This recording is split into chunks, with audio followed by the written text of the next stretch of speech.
శ్రమ నీ మేలు కోసమే, శ్రమ నీ ఎదుగుదల కోసమే.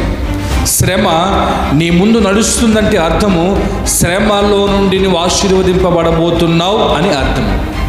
పరిశుద్ధుడైన యేసుక్రీస్తు నామములో మీ అందరికీ నా హృదయపూర్వకమైన వందనాలు.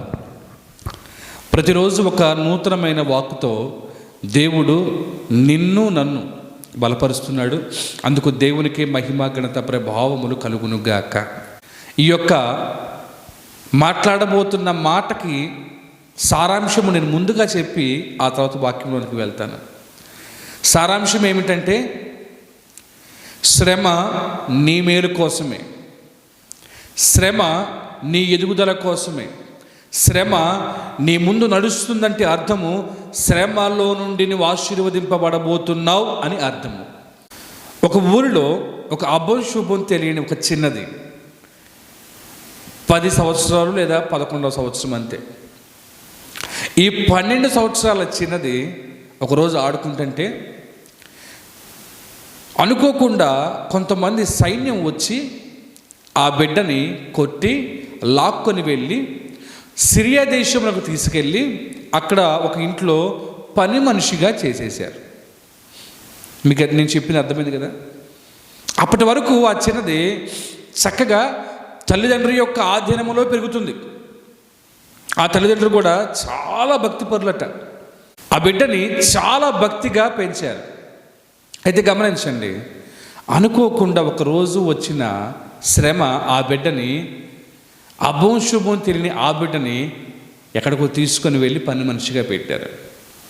అయితే మీకు ఇప్పటికే చెప్పబడ్డ ఆ సంఘటన ఎక్కడ జరిగిందో మీకు బాగా అర్థమై ఉంటుంది. 2వ రాజుల గ్రంథము 5వ అధ్యాయంలో కనపడుతున్న ఆ చిన్నదాని గురించి ఇప్పటి వరకు నేను మాట్లాడుకున్నాం. గమనించండి, ఆ చిన్నది తల్లిదండ్రుల యొక్క ఆధీనంలో పెరుగుతుంటే ఆ తెలియని వయసు తీసుకొని వెళ్ళిపోయి ఒక ఇంట్లో పని మనిషిగా పెట్టేశారు.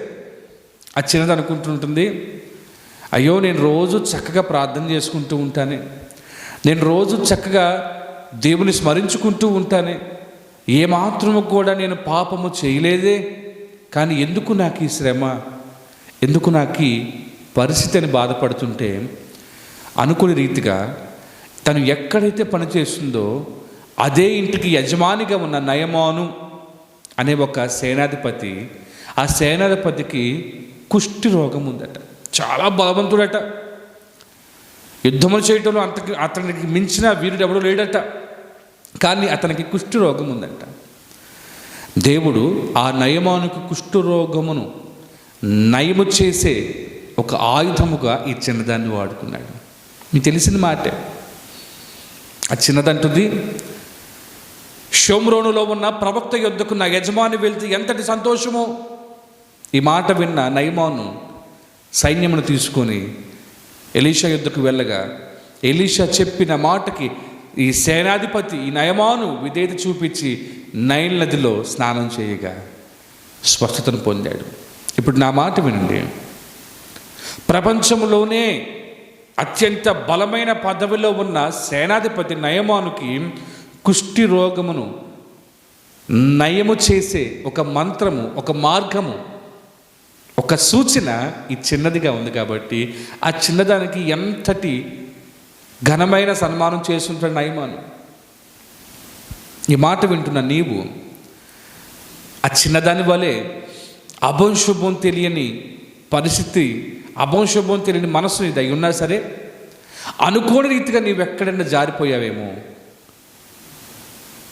అభంశుభం తెలియని వయసులో నీ వయసుకు మించిన కష్టం పడుతున్నావేమో, నీ స్థాయికి మించిన కష్టం పడుతున్నావేమో, నీ స్థాయి దాటిపోయి నీ వేదన పడుతున్నావేమో. ఈ వేదన నిన్ను ఘనపరచటం కోసమే, నిన్ను దేవుడు బలపరచటం కోసమే.